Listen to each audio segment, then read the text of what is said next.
Well, if you stumbled on this video because you searched how to unplug the stuffer on a baler, your day's probably as bad as mine is right now. And if you're just watching it because you follow me, well, you can learn something new today and hopefully don't have the issues we're having. I'm going to show you a little bit. If you're not familiar with these big square balers, that's your stuffer, pre-stuffer, and that makes your flake before it goes in the chamber. You see this big pile of straw here? All of this came out of that stuffer right there. So you can see we got it pretty well cleaned out, almost. And this is kind of what you're seeing right here. That's how packed it was from all the way up there to the bottom of the plunger, all the way down here to the trip arms. You can see that down there. And right there is, let's see, that's what that trip arm swivels on. And that runs that arm. We'll have to look at that on the other side. But to get this thing unplugged, and what I've done is, you got to keep, if you have a second person, it's much easier. And why do you think I got the screwdriver? You take the screwdriver, you put it in just above a spot, and you just keep working it down. So you just go up, take little bits at a time. Now if it's wet, long hay, it's going to be a lot less fun. It's not fun to start with, so you just keep working it until you got it all down.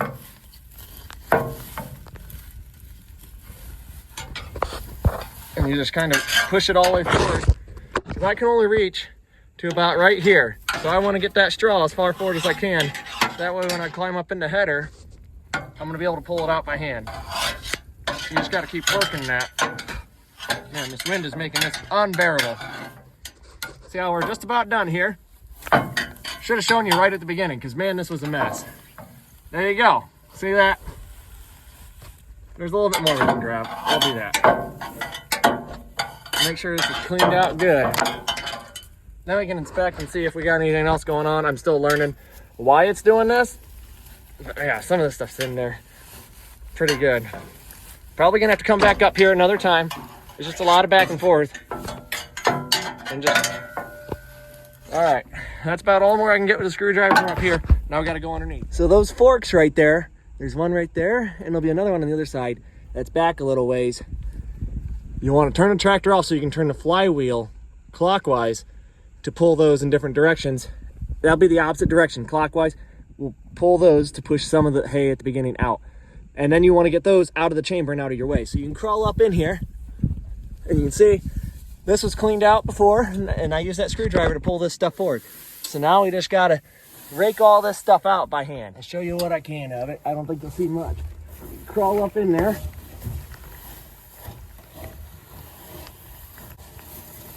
And just pull all of it out.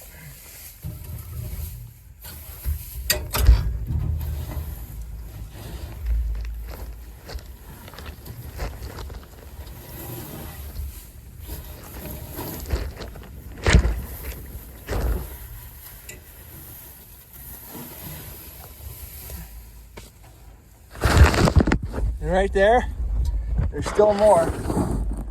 I'll have to get the screwdriver to bring that forward to where I can reach it. That's still making a nice bale. I like seeing that though. But I did take one notch off the stuffer tension. Hopefully it still fills to the top. But hopefully that'll prevent it from shearing and doing exactly what it's doing now. Look at that. See, we got this little bit right here. Take the screwdriver head of it, push it down. Man, I'm getting so much straw on my shirt right now.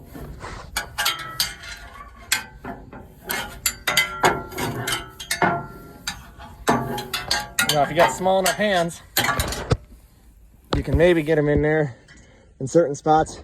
If your stuff's all bent up and welded, I guess, like this is, I don't know who did that before my ownership, you might be able to get your hands down in there, work some of it forward too. I find a screwdriver to be easier with my fat hands, but my wife, she's helped me with this once before. She can get her hands in there. See right there, that's clean. And I don't know how much you can tell from this, but yeah, that's clean all the way up. See that? Now we just got to get the last little bit pulled out, inspect things and see what we're working with, and then fire it up. Before you fire it up, you're going to want to replace the shear bolt.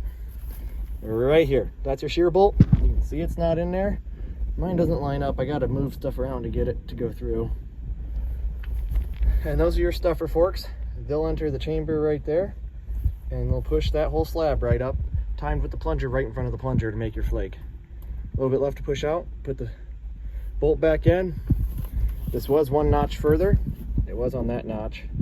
I just moved it over one. And that sets the spring tension on how easy that is to trip. To trip that, this just gets pushed forward. So when you get enough material in there and it pushes down on this, that trips this mechanism to run that whole cam and run your forks in. The baler's running. It's all cleared. Do not do this at home, but I'm going to show you how this works. That gets pushed down when you get enough material in. So we just push down on that, and it sits and waits till the plunger's in the right position. Throws the slab up in front of it.